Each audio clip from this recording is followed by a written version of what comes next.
Hey, hello everybody, welcome back to Mass Effect. So we're having this conversation with Tali. So Tali, at the end of the last episode, said a general order went out across all Quarian-controlled systems to permanently deactivate all the Geth.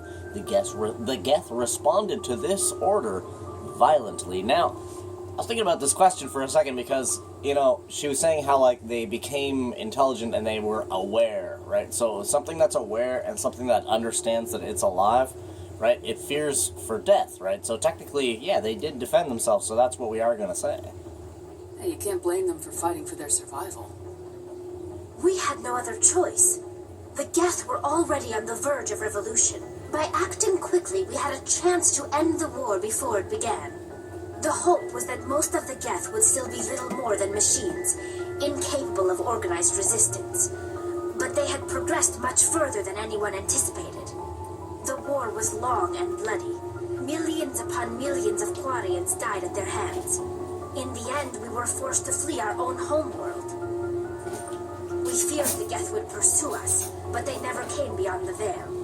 Now we drift through space, exiled, searching for a way to reclaim what was once ours. Damn, eh? Like, exiled by their own creation, that... You know what I'm saying? That's some crazy dichotomy shit going on there, but they defended themselves. It's hard to feel sorry for you. Your ancestors tried to wipe out another species. We made a mistake when we created the Geth in the first place, but we did not make a mistake when we went to war against them. If we had not acted, they would have wiped us out. They're a synthetic life form. They have no use for organics. None. Why do you think they cut themselves off from the rest of the galaxy? Why do you think they've killed every organic being who's ever tried to contact them? Damn, eh? I didn't mean to offend you. I'm sorry. I didn't mean to get so worked up.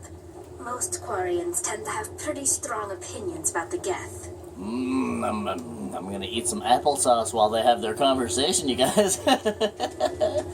Oh yeah, let's ask her about her pilgrimage. I want to know more about the pilgrimage. When my people reach maturity, we leave our birth ships and seek acceptance with a new crew. It's necessary to maintain genetic diversity among the fleet. But no ship wants to accept someone who will be a burden on them. So, to prove our worth, we embark on a pilgrimage. We set out alone, leaving the flotilla and our families behind us. We only return once we have found something of value we can bring back to the fleet. This is presented as a gift to the captain of the respective ship we wish to join. Okay, yeah, she was starting to explain this before. We are welcomed into the crew. Yeah, she was starting to explain this before, but she never really got into it. Can a captain choose to reject the gift? That doesn't happen often. Most captains are eager to increase the size of their crew. It increases their own standing in our society. Even when the gift is not particularly valuable, the captain usually accepts it out of a sense of tradition. However, there is a stigma to presenting a substandard gift. It's not the best way to make a good impression on a new community. Most pilgrims don't return until they find something worthwhile. I can't believe they just send you off alone. It's not like they just cast us out. Before we leave, we are given lessons in how to survive outside the flotilla, and given gifts to help us on our journey. We also receive implants to fight off sickness and disease. Generations of living in an isolated and highly controlled environment have left our immune systems weaker than most. By the time we leave the fleet, we are well equipped for the pilgrimage. This is a rite of passage for all Quarians. If it were dangerous, our numbers would suffer. Virtually every pilgrimage ends with a triumphant return and the ritual presentation of the gift to one of the fleet's captains. Huh. I want to talk about something else. I think that's it. Like what? Yeah. I should go. See you later. Holy crap, 72 experience points. There's Engineer Adams. Hey, Commander, you know that Quarian Tali? She's been spending all her time down here asking me about our engines. I'll tell her to leave you alone. What? No, she's amazing. I wish my guys were half as smart as she is. Give her a month on board and she'll know more about our engines than I do. She's got a real knack for technology, that one. I can see why you wanted her to come along. I figured she'd be a real asset to the team. You got an eye for Tali, Commander. but I'm guessing that's not why you came down here. Fill me in on the IES stealth system. How does it work exactly? You can't hide a ship out in space. They emit too much heat and radiation. Too easy for sensors to pick them up, unless you find a way to capture those emissions. So our stealth systems trap the energy we give off in storage sinks built into the ship itself, with no emissions to give away our location. Eventually the sinks have to be vented. More than a few hours silent running and they overheat, cook us inside our own hull. There's no way for anyone to detect us? A visual scan can still pick us up. Anyone looking out a window can see us plain as day, but you have to be pretty close to get an actual visual out in space. Most vessels rely on scanners. As long as the stealth systems are engaged, they can't see us, not unless we accelerate to FTL speeds. Why doesn't it work with faster-than-light travel? Cranking up the FTL blue shifts our emissions, pushes them into frequencies too high to capture in the sinks. As soon as we make the jump, it's like setting off a flare. Sensors can pick up our location whenever we enter or exit FTL flight, but for short-range missions, our stealth systems are amazing, and we've got the only one. Where else have you served, Adams? If you name a class of Alliance ship, I've probably served on it. Everything from dreadnoughts and carriers right down to frigates like the Normandy. My last assignment was on the Tokyo, only a cruiser, but she was a good ship. Couldn't hold a candle to the Normandy, though. I want to know more about the Normandy. She's the best ship I've ever served on. Probably the fastest vessel ever designed. And she's the only one using the new Tantalus drive core. Tantalus, you say? What's so special about the Tantalus drive core? Proportionally, it's about twice the size of any other vessel. Not only are we faster, but we can run at FTL speeds longer before we have to discharge the core. Carry on, Adams. Aye, aye, Commander. Hell yeah. Alright, you guys. We have spoken to everybody on the ship.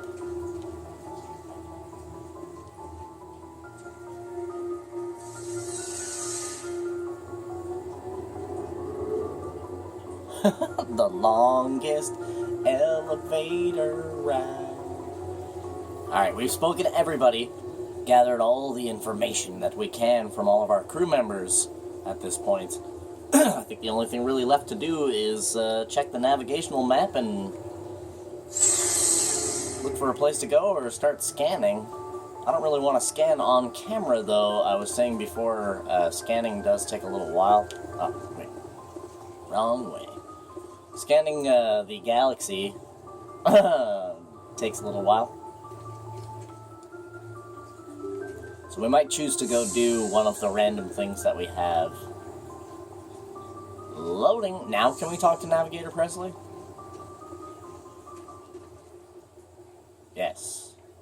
If anyone has to take over for Captain Anderson, I'm glad it's you. I'm not sure about having non-humans on our ship, though. We're all on the same team here, Presley.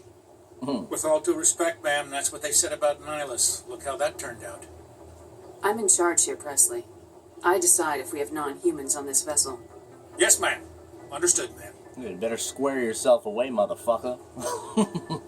Speak freely, Presley. I want to know if you have a problem with non-humans. It's not that, Commander. Humanity has always handled its own problems. Saren attacked one of our colonies. We should be the ones to stop him. We don't need their help. Some people think asking for help is a sign of weakness. That's just being stupid and stubborn. No matter how strong you are, allies can make you stronger. I guess so. Maybe I'm just stuck in the old ways of thinking. But don't worry, Commander. This won't be a problem. How did you end up assigned to the Normandy? I signed up with the Alliance as a navigator right out of school, following in my grandfather's footsteps, I guess. My first posting was on the Azure Corps. We were at Elysium during the Skillian Blitz. A massive fleet of alien raiders hit the colony, trying to wipe it out. They had the numbers, but their ships were no match for an Alliance frigate. It was a slaughter. We couldn't even keep track of how many ships they lost. God damn. How'd you end up on the Normandy? I got my officer's commission after Elysium. Must have made an impression on the right people. Captain asked for me when he was picking his crew. Carry on, Presley. Yes, ma'am. Personally hand-picked by the captain.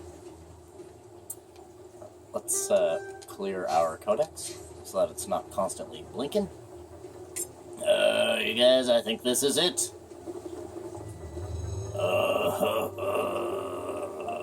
Loading, you guys. I absolutely love the music. While you're like in the galaxy map, I've always loved this fucking music. It's so good.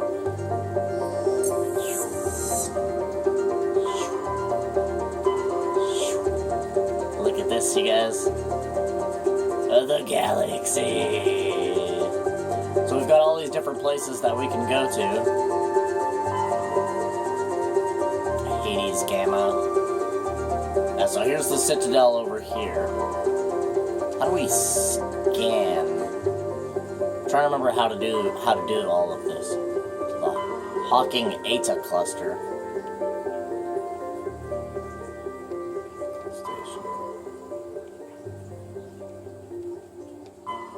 There's Hades Gamma, Voyager, Armstrong, Kepler Verge, Hawking Eta. Well, we had something in the Hawking Eta. Let's go check this out. Century. Now, I know there's more places in... Whoops. Like, okay, this is the Milky Way galaxy. Okay? This is all real shit, if you guys are wondering. Like, the whole galaxy in Mass Effect is actually, like, pretty close to being, like, real. So in the galaxy, like, just looking at it on the TV screen, it really doesn't look that big, but, man, I mean, go watch a documentary on space or something to find out how big this shit actually is. Like, there's like a friggin' trillion stars, a trillion suns on the TV screen right now. You understand what I mean? It's pretty crazy shit. So we're going into a cluster of stars called the Hawking Eta system, okay? And now we're inside a cluster of billions of stars inside an area of space known as the Hawking Eta. And if we pick a specific sun or a specific star, this one is called Century, we can zoom in, travel to the Century system. Oh, you guys, let's go. We're undocking. I can't remember how to do the scanning right now, but we're just going to go somewhere. I'm basically just experimenting right now.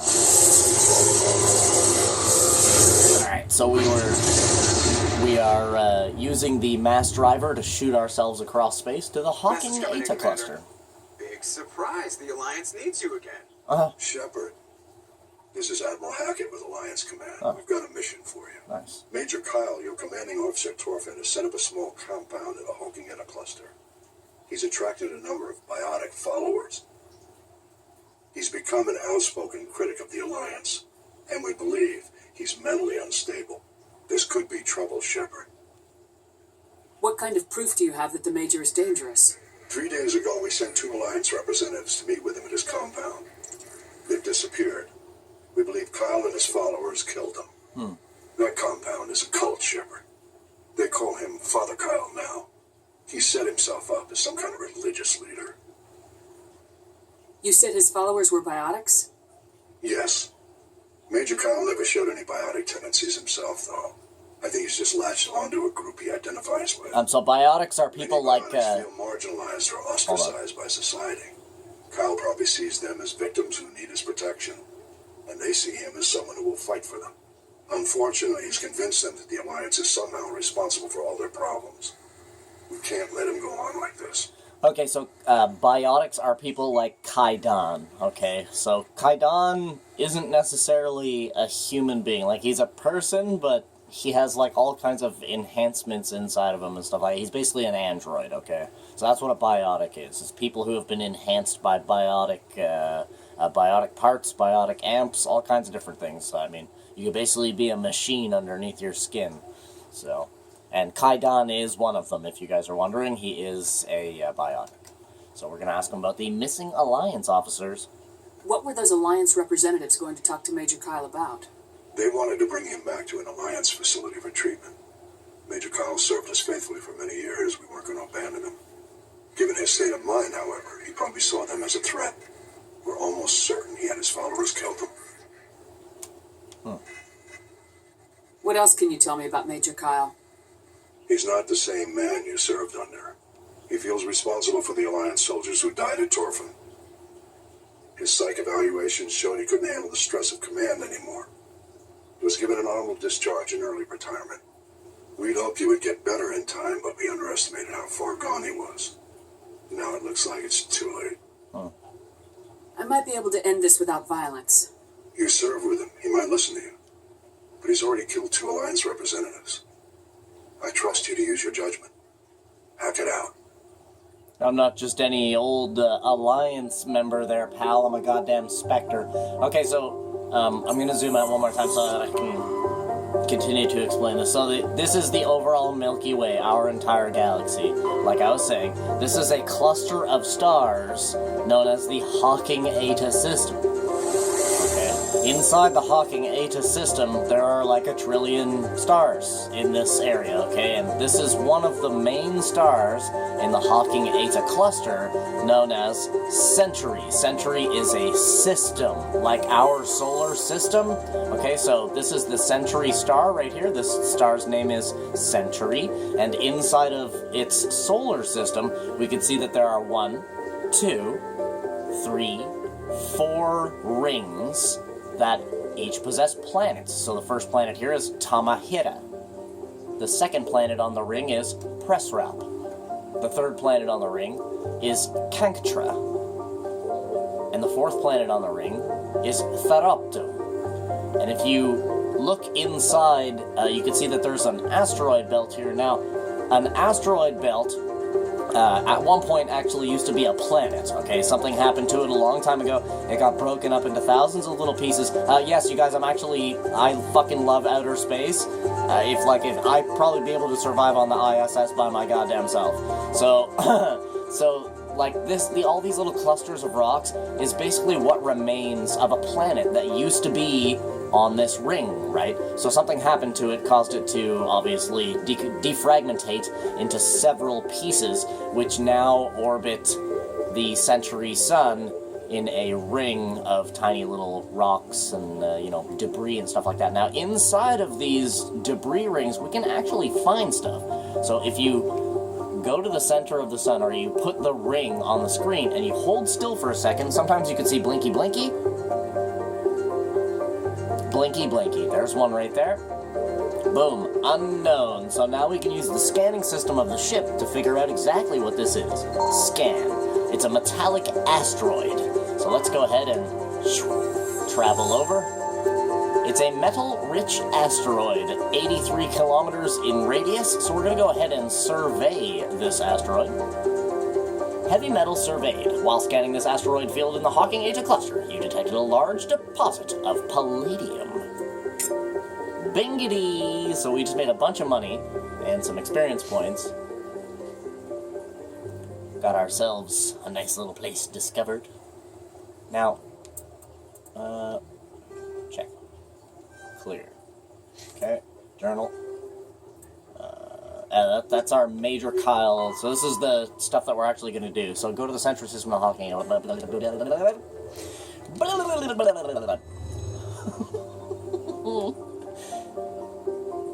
I fucking love this game. The first time that I played this game and I found this, like the whole...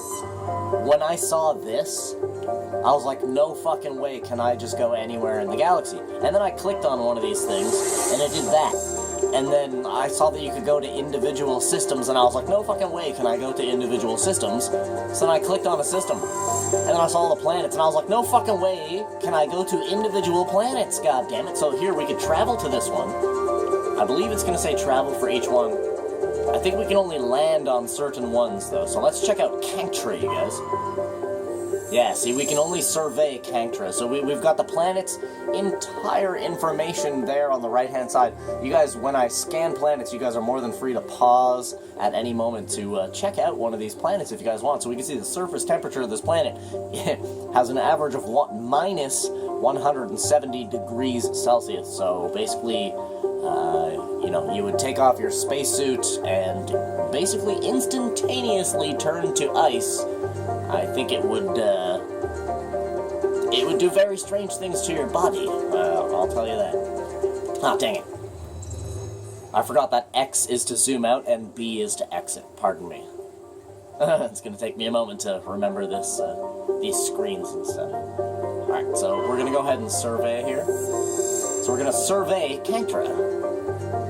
Light metal surveyed. While scanning this planet, you've detected a significant deposit of cobalt. Yeah, and then we zoom out. That's right. So, oh, listen, you guys. There's a distress signal coming from that planet. So let's check out Thoropto. So this is the planet Thoropto. We actually don't know a whole bunch of information about it, it seems. Just a few things, basic things. Let's get a survey. Medallion recovered, you guys. While scanning the planet Thoropto, you discovered a tiny moon with some odd readings. Further scans by Chief Engineer Adams revealed a destroyed escape pod. Your salvage team recovered the components and found a League of One medallion.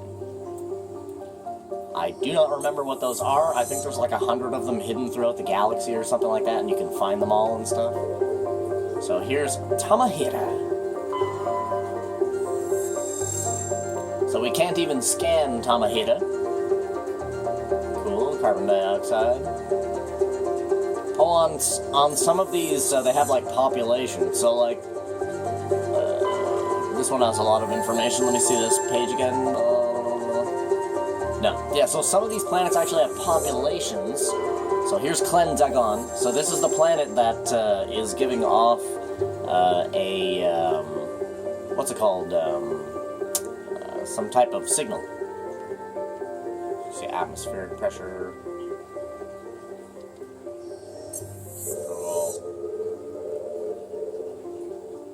So we can see Pressrop has a little tiny moon here.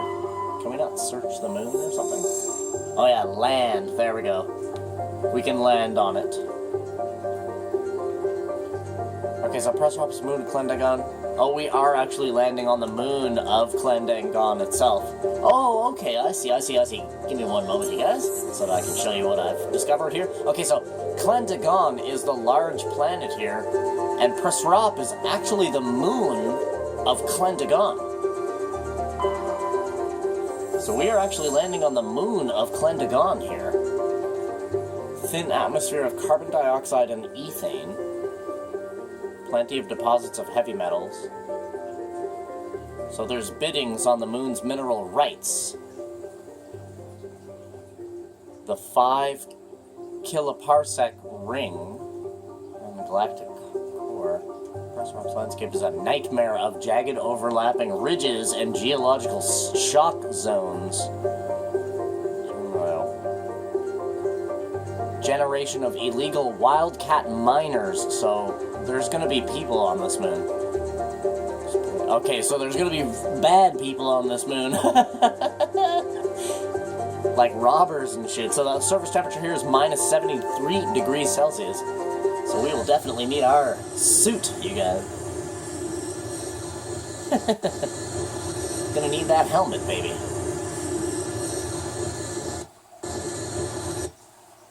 Oh, we're landing on our first planet, you guys. Yeah, see, the person in the middle there, like the darkened silhouette, is the last person we still need to get. That's that Sony girl. So we're going to bring with us Tali. Garrus. Let's go. You can only bring 2 people with you to any mission. If you guys are wondering, yes, you can only bring 2. So there's Clendagon, the giant planet. We are landing on the moon. Yeah, we got our nice Mako M35, you guys. Oh, the Medal of Exploration, you guys. So, let's go ahead and clear that. Check the journal. Alright, so we're here to do 2 things. Oh, we got valuable minerals, you guys. Forget what we have to do for this. The Alliance must find new resource wherever it can. Oh, that's right. You can drive around and look for things. Okay. Yeah, keep searching for more elements and minerals as you travel, and survey any that you find.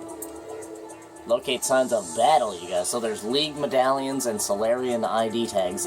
These take a long time to finish, like this and that kind of stuff. That shit takes a very long time to finish. So there's several League of One medallions and a few ID tags scattered throughout the systems.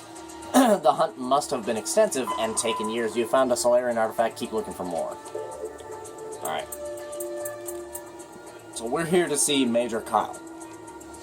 I believe. Oh yeah, we have our little map. So we've got an anomaly here. We've got some debris here. And we've got this is our overall objective right here, the biotic compound.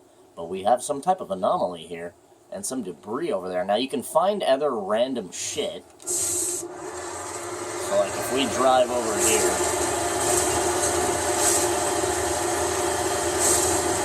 Try to remember how to,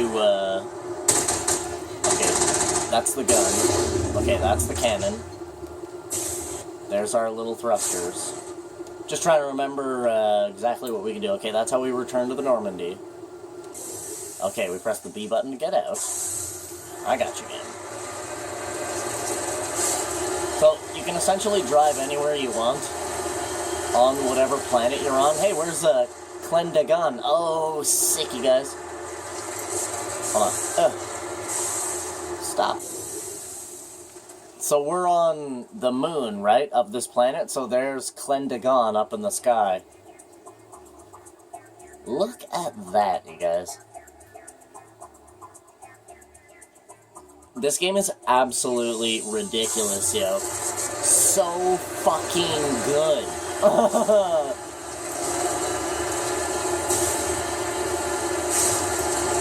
Yeah, if I recall correctly, we're not going to do too much for the rest of this episode here, you guys. We can see that we're just sort of driving around. I want to go check right over here. Can we not? Oh yeah, we can put a little flag, yeah.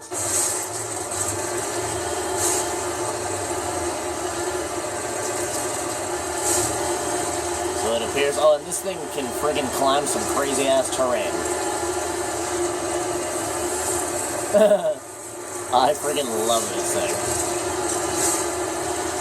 And if you get stuck somewhere, you simply just use your thrusters, and your thrusters will get you out. Oh, what do we got here? Oh, nothing. Just a crater. But I set our little location. Yeah, always be looking for resources. You'd be surprised where you can actually, how much shit you can actually find if you just drive around. God damn, I love this game, yo. Man, we're coming over here to see if there's anything here.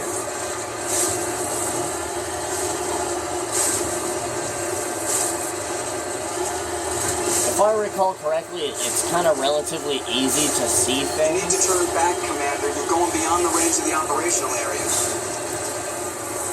Just want to check. You went right off the scanners, Commander. Oh, dang it. Now we have to bring you back. I forgot that it did that. Alright. Where did it put us? Oh, okay. Well, you guys, I guess, let's go, check out this anomaly, you guys.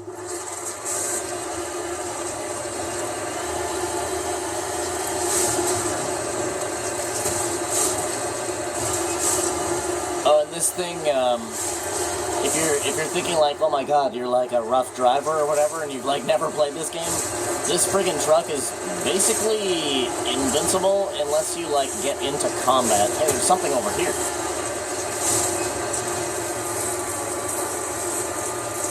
There's a question mark on our map. What the shit? We've got dirt thrown in our face, you know. Gotta make it to the top of this mountain here, hopefully. Come on, baby, you can make it. I know you can.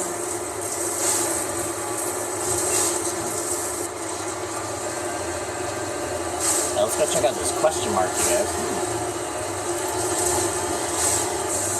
Oh, what do we got here? Seem to have some type of little outpost here.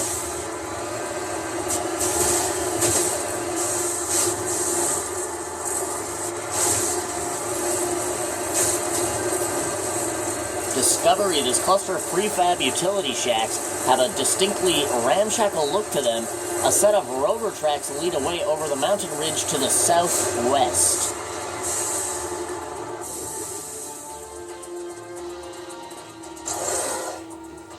malfunctioning object, you guys. Oh, shield regenerator 2 and some fusion explosives. Let's go! Oh, no. Nope. Oh, yeah, take all. A technician kit. Shield battery 2 and recoil damper 2.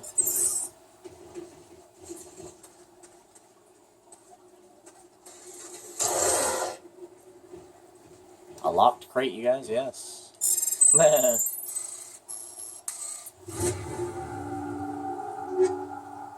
Oh, we got a level 3 shotgun, you guys, and a Banshee 2 assault rifle. I am down.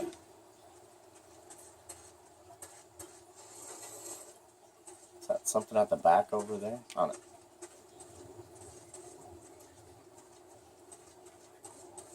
Now, it said there's something to the southwest, you guys.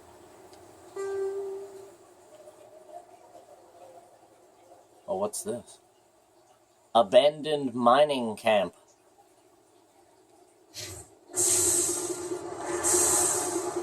Oh, that's where we are. So, something to the southwest. I guess it's talking about this anomaly, possibly. But, we're at 31 minutes here, you guys, so, yeah, I want to thank you guys for coming out and watching this episode of Mass Effect, you guys. Oh my god, we finally, you guys, we are finally out of the goddamn Citadel and free to roam the galaxy and walk around on random moons and shit in the middle of nowhere space. Thank you guys for coming out and watching this episode of Mass Effect. Do me a favor, leave a like on the video, maybe even subscribe to the channel. I freaking love you guys, and I wish you guys the total best. I hope you guys have a freaking awesome rest of your day, and of course, I'll see you guys in the very next episode. So be sure to have a good one. Bye.